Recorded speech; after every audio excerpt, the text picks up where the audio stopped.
Hello, fam groups. It's great to be together. Hope you're having a great week so far. Today we get to have a recap of Pastor Bryce's amazing message from last weekend on praising over the pile. And that's just what we've got to do. We've got to get our eyes on Jesus and praising Him, and it will elevate us over the piles of disappointment and frustration and failures in our lives. Joel 2:28. It says, "And afterward I will pour out my spirit on all people. Your sons and daughters will prophesy. Your old men will dream dreams, and your young men will see visions." Pastor Bryce also brought forth this amazing story from 2 Samuel chapter 6, verses 16 through 23. And it's about bringing the ark back into the city of David. And it says, "As the ark of the Lord was entering the city of David, Michal, daughter of Saul, watched from a window, and when she saw King David leaping and dancing before the Lord, she despised him in her heart." You see, she was an onlooker, and she wouldn't partake in the freedom of David, and so she became critical of the freedom of David, and that can happen in our lives today. Verse 17 continues, "They brought the ark of the Lord and set it in its place inside the tent that David had pitched for it. And David sacrificed burnt offerings and fellowship offerings before the Lord. And after he had finished sacrificing the burnt offerings and fellowship offerings, he blessed the people in the name of the Lord Almighty. Then he gave a loaf of bread, a cake of dates, cake of raisins to each person, the whole crowd of Israelites, both men and women, and all the people went to their homes.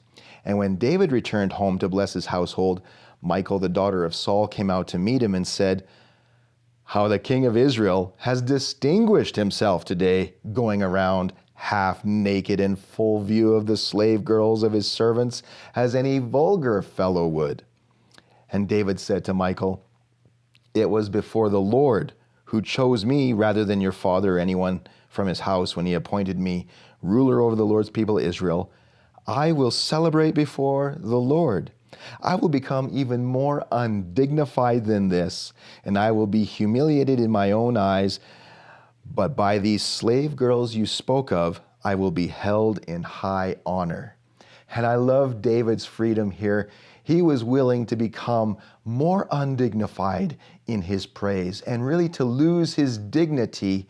What Michal was going to hold on to, David was willing to let go of. And instead of participating in that freedom, Michal criticized the freedom of her husband David. And it says in verse 23, "Michal, daughter of Saul, had no children until the day of her death." Now, Pastor Bryce told stories from the cities of London and New York at the turn of the 20th century about one of their huge problems. Piles and piles of, do you remember what it was? Manure.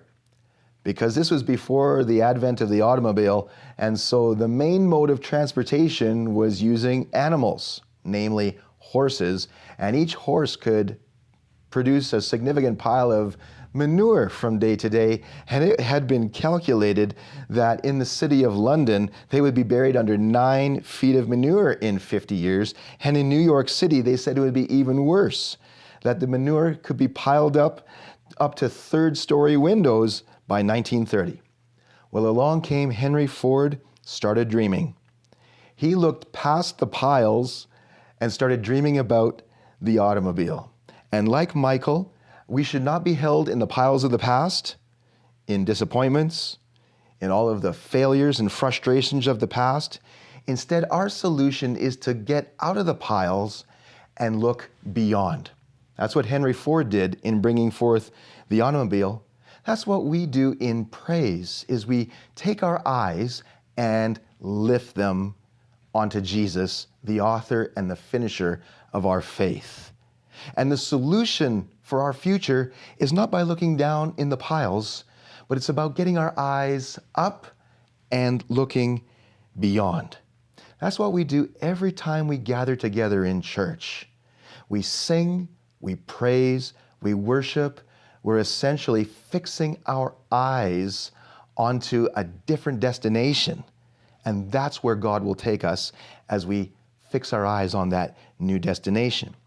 Jesus said he is looking for worshipers who will worship him in spirit and in truth. And you remember Pastor Bryce brought forth this quotation from theologians that says, all good theology must turn into doxology. It literally means that truth ought to ignite something in our spirits that causes us to erupt in praise and worship. And so the accumulation of theology is not so that we can argue something, but it's so that we can praise and so that we can lift God high. Now, there's some excuses why we may not engage in worship. Number one, I can't sing. I'm right there with Pastor Bryce. My voice is not built to be heard. That's why the music in church, the volume is turned up a little bit. But nevertheless, God says, let's make a joyful noise. Number two, we might have an excuse that says, I'm not an emotional person, but we are all emotional in some way. And worship is not to be confined to a certain type of personality. Instead, we all are to move forward in worship. And wherever you are in worship, the message this weekend was just encouraging us, take it to the next step and let it be expressed. We go to hockey games and sports events and we cheer and we shout for our favorite team. How much more can we express the victory of God in our lives and praise and worship? Number three, as an excuse why we might not engage in worship is, I don't know the song. But God knows our hearts, and he is looking for the right attitude of heart. We might not get the right words or the right notes, but he is looking for a sincerity of heart and an attitude of willingness. So let's declare these things as we praise over our lives. Declaration number one, praise handles the pile.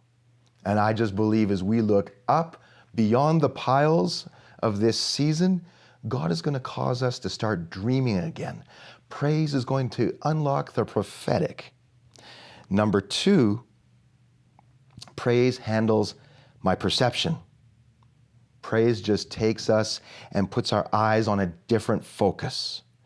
And Rick Warren says that the best way to live is acting your way into a feeling rather than feeling your way into an action. That is so key. And it's not about faking it until you making it. No, when you praise, you are not putting some false front on. It's not fake. It's called maturity. I like this movie quote I watched one time where they said, don't be led by your heart. Instead, lead your heart. And coming into God's house and praising and worshiping him is an example of just that. Not fakery, but maturity. And then number three, praise handles the prison. In Acts chapter 16, Paul and Silas were worshiping God in the prison.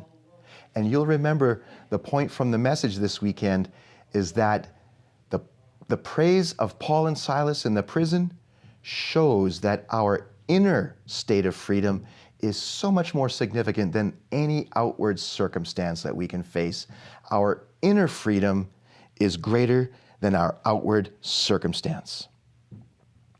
And so, friends, today, let's praise above the pile. Let's let our praise and worship take us beyond to see what God has for us, to take us into a prophetic future today. He's going to lift you above as you praise, and he's going to bless you. Well, let's take these thoughts, these scriptures, and let's take the questions that are available for our fam groups today, and let's discuss this content, how it applies to our lives now and in the future. And let's not forget to pray for one another, for any prayer requests that have come up through this content, or just through discussion, any prayer needs that arise around the circle in your group. We love you. God bless you. Can't wait to see you again next time we come together on the weekend. Have a great fam group.